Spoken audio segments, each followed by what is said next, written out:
दोस्तों, आज मैं आपसे बात करने जा रहा हूं आर.डी. बर्मन जी और गुलजार जी के बारे में।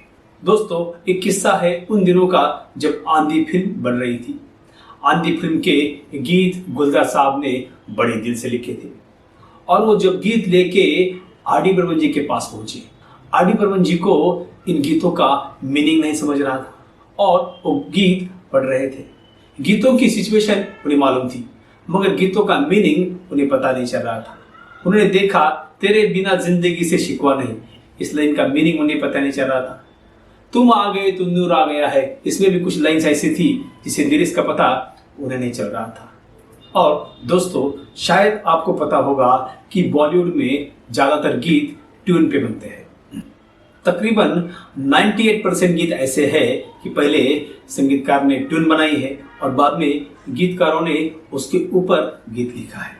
मगर दोस्तों, कुछ गीतकार ऐसे थे और आज भी कुछ गीतकार ऐसे हैं जो ट्यून पे गीत लिखते नहीं, जो पहले पोएम लिखते हैं और उसके बाद ही उसका गीत बनता है। तो दोस्तों, गुलजार भी ऐसे ही थे और पहले पोएम लिखते थे, गीत लिखते थे, उसके बाद संगीतकार को उसे मीटर में लाना पड़ता था और बाद में ही उसकी रिकॉर्डिंग होती थी। और दोस्तों, जब गुलजार साहब आंधी के गीत लेकर आर.डी. बर्मन जी के पास पहुंचे, आर.डी. बर्मन जी ने देखा एक भी गीत मीटर में नहीं है और वो बहुत परेशान हो गए। उन्होंने गुलजार साहब को रिक्वेस्ट की कि पहले आप इस गीतों को मीटर में लिखिए, उसके बाद ही उसे कंपोज कर सकते हैं। इन गीतों का मीनिंग भी उन्हें समझ में नहीं आ रहा था। तो फिर गुलजार साहब ने कहा किसी भी हालत में वो गीतों का मीटर चेंज नहीं करेंगे और किसी भी हालत में जो गीतों का जो मीनिंग था वो चेंज नहीं करेंगे। तो ये सबसे बड़ा चैलेंज था आर.डी. बर्मन जी के सामने।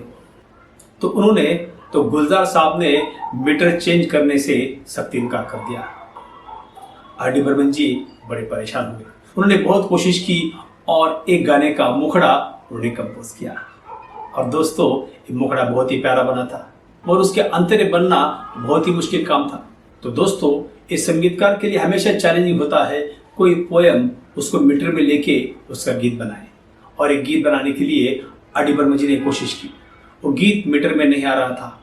फिर भी इस गीत का मुखड़ा आर.डी. बर्मन जी ने मीटर में बिठाया और बाद में जो अंतरा था वो मीटर में तो आ नहीं सकता था। जिस तरह से मुखड़ा बनाया है उस तरह से ही अंतरे बनाए जाते हैं। बाद में आर.डी. बर्मन जी ने गुलजार साहब को कहा, गुलजार जी, आपने जो अंतरे लिखे हैं उस अंतरे को आप मीटर में लिखो।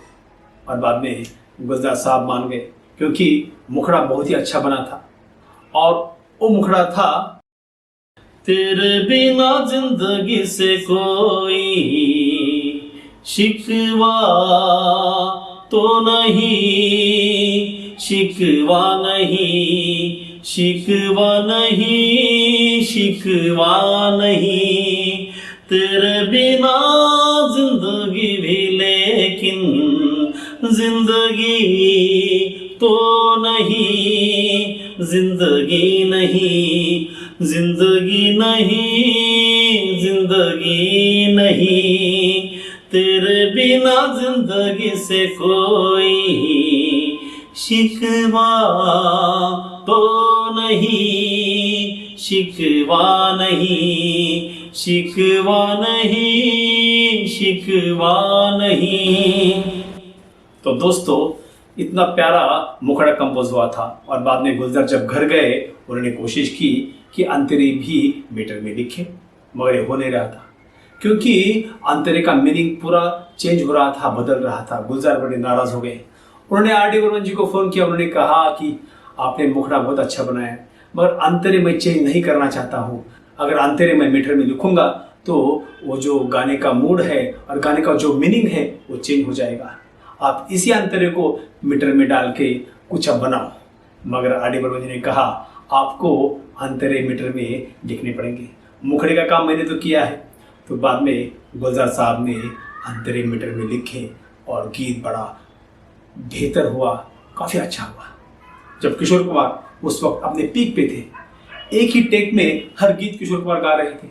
उनका कॉम्बिनेशन लता मंगेशकर, आशा भोसले जी इनके साथ ही बेहतर हो रहा था और एक से बढ़कर एक गीत। उन दौरान जितने भी गीत किशोर कुमार जी ने गाए वो गीत एक से बढ़कर एक थे और ये जब गीत रिकॉर्डिंग के लिए जब किशोर कुमार स्टूडियो पहुंचे और ये गीत बहुत पसंद आया और लता मंगेशकर और किशोर कुमार एक बेहतरीन एक खूबसूरत गीत गाया।